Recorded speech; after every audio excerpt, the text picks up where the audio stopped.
Welcome to my table. Have a seat. I am Eleanor with Peaches by Starlight Tarot, and today we are looking into 3 different relationships to see what you might need to know about the connection. You have stack 1, the fish, stack 2, the badger, stack 3, the skunk. They're timestamped below, and let's get to it.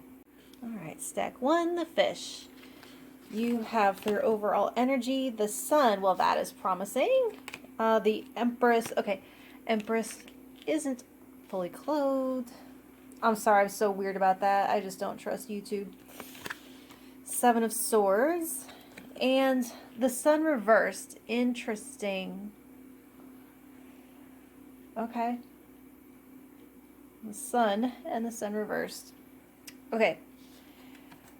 So this is the kind of overall energy of the connection. And so you do share a lot of joy, plenty of affection and play. And this shows overall well-being and happiness surrounding the connection. So it's warm and lighthearted, and it's probably, I'm going to say, a new relationship, because this feels like puppy love or summer fling energy, or just that kind of initial relationship bubble before you hit that first big relationship test. So you guys look content and like you both want to keep moving forward. So that's awesome.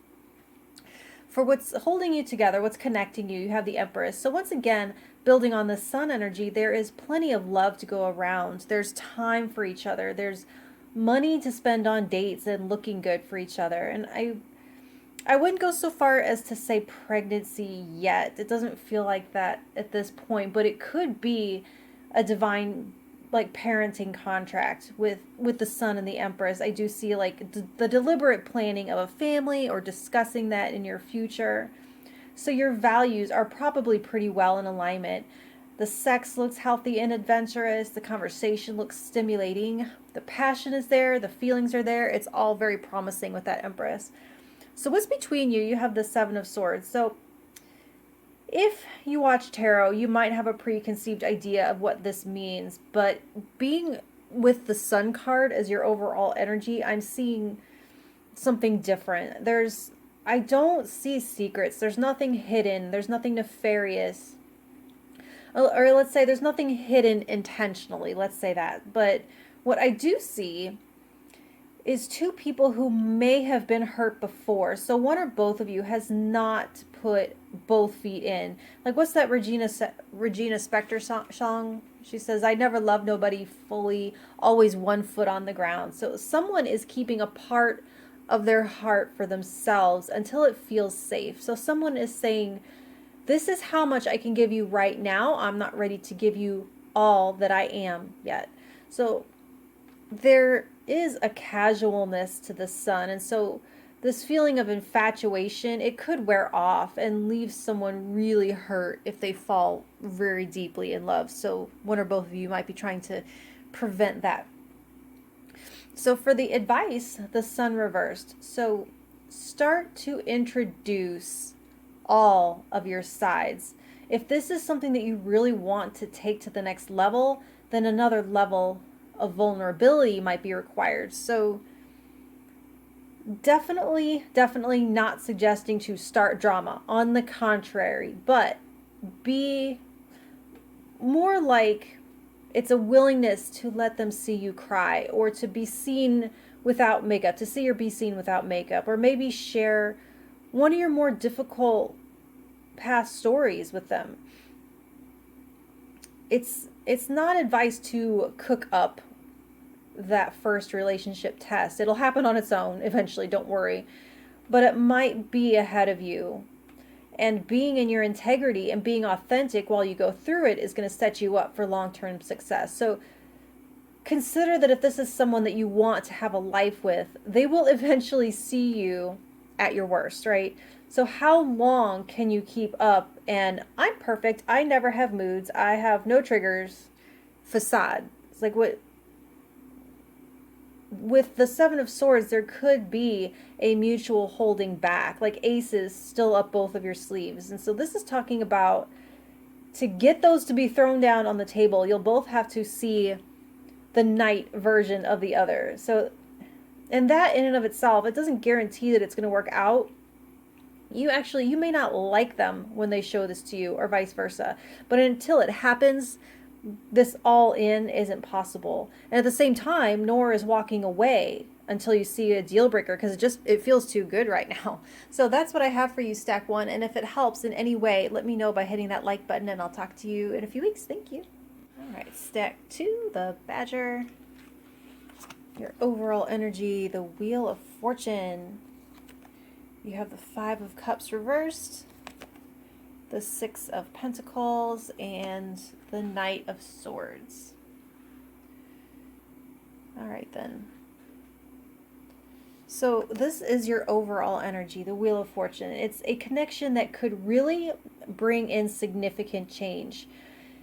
The big thing about the wheel is that it's always turning. It's always bringing back around to you the energies that you've put out into the world. So the love that wasn't returned from one person coming in from another direction, or a lesson that you learned version 2.1, now it's coming in version 2.0. It's like the wheel is usually favorable if you don't try to stick your hand in it and freeze it in place, trying to preserve one perfect moment for all of eternity. It doesn't work like that. So if you want to avoid its ups and downs, the idea is to ride the middle.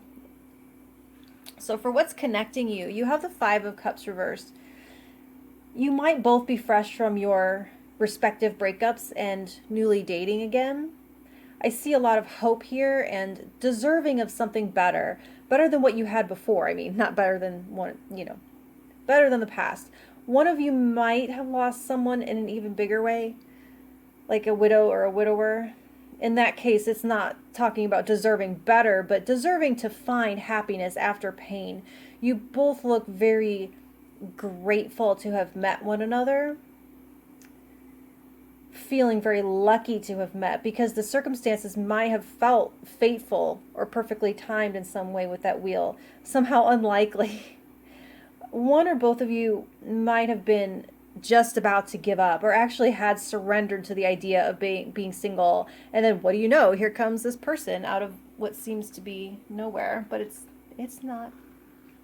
So for what stands between you, you have the 6 of Pentacles. So there's questions here, questions about motive, questions about expectations, like, oh, this is so great, but what do they want from me though?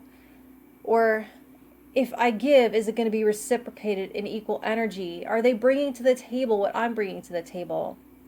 Am I going to end up supporting this person, or will we be able to continue supporting ourselves?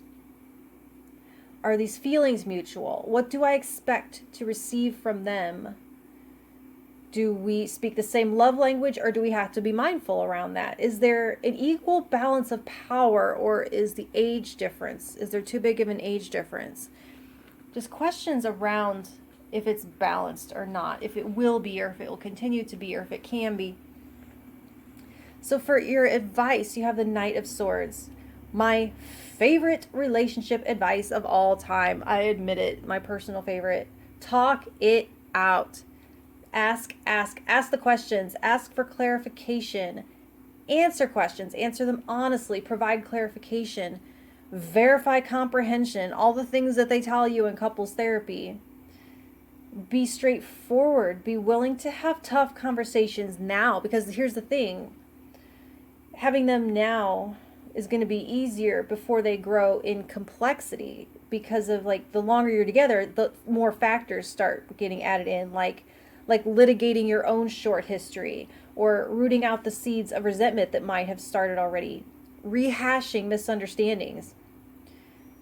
Find ways that these conversations can actually be fun, even though they do take bravery and vulnerability to have.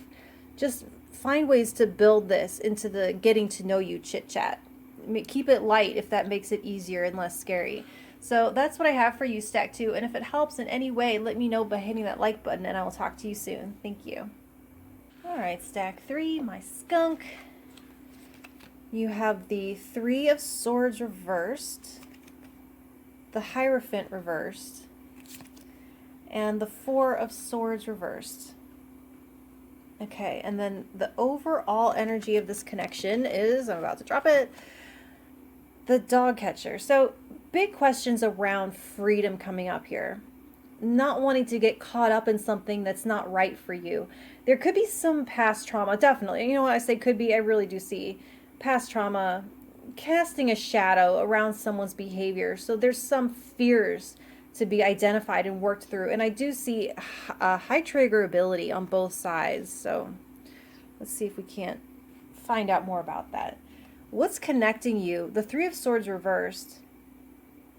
This is a desire to heal. And this does verify actually the presence of past trauma in one or both of you.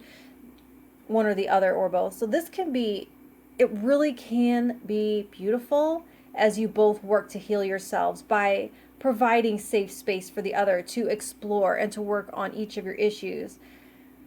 The only thing I would say to watch out for is the old trauma bond scenario. And if that's actually a real thing that you might want to Google and look up and make sure it does not sound familiar. It's like where people choose partners who reflect and repeat their past trauma.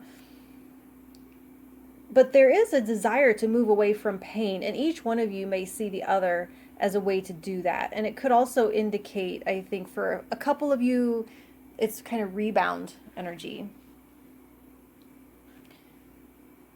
So for what is separating you, what stands between you, the Hierophant reversed, this is, I was just stunned by the beautiful imagery of it, for one. It's reflecting this dog catcher energy, actually, a strong desire for freedom, not to get baked into a structure that you can't get out of, or to create, not wanting to create a life that you couldn't easily walk away from if you change your mind. So there's big fear of commitment vibes here. And that's not to say that you wouldn't choose each other new every day of your free will. But there's something about the idea of marriage here that feels like an obligation. And it takes away that spirit of choice. Or at least that's maybe what someone has experienced before. And so that's how they see it. So for the advice, you have the Four of Swords reversed. They're inviting you not to hide yourself away and to avoid the relationship out of fear of what it may or may not become, because it's only going to become what you allow it to become. The Four of Swords is it's a kind of a sleep energy, so I'm saying reversed, it kind of feels like stay awake, stay alert, stay aware. Don't fall asleep on the job while it becomes, slowly a trap. Just pay attention. Don't abandon yourself or your own healing to make it work, but don't hold yourself back from what it can teach you or from, what it can heal in the time that it does last. They're saying to be honest about your fears and to be receptive to understanding theirs. This may not be a conventional connection. It could last forever, like Goldie Hawn and what's his face, whose name I don't remember. Or I don't know, all the same. There's those Hollywood couples that have been together 50 years, but they never got married. Yeah, it could last forever without ever involving the state or exchanging rings. So you will have to allow each other a lot of freedom and space, and to hold space for each other. And you might have to actually be the other's safe space for a time. So go forth gently and watchfully. Practice balancing your availability with boundary setting. And demonstrate self-care and encourage them to do theirs. Try to, if you can, enjoy your alone time and your together time equally, and then communicate how much is enough or not enough or too much. And let them know that you won't be bound, but at the same time, you're not going to try to bind them. It's about just building that trust and rapport and not trying to cage anybody. So that's what I have for you, Stack 3. And if it helps in any way, let me know by hitting that like button, and I'll talk to you soon. Thank you.